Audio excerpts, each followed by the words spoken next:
For the last 20 years, there have been a lot of people that have talked about a de-risking from China because China doesn't have rule of law, they're opaque, the state makes decisions that can be arbitrary and capricious, they don't respect intellectual property, all of those things. I have had so many phone calls with leaders of governments and with companies about de-risking from the United States. Countries and companies around the world are going to find ways to try to reduce costs and get risk out of their system by having less exposure long-term to the U.S. market. That's the bad news. The good news is that the United States is in a position of great power.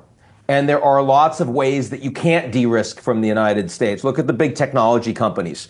The Europeans are not going to now say, how do we go crush Meta? Because they can't replace it with anything. There's no substitution effect. The Japanese can't say, oh, let's go do a deal with China and coordinate with the Chinese against the Americans, because the Japanese can't leave the American security umbrella. And of course, the size of the American market is important. It's not as big as the European collective common market, but it's still pretty damn big. And so ultimately, there are a lot of countries that are going to try to find ways to get along with this new environment, however arbitrarily and unilaterally driven by President Trump.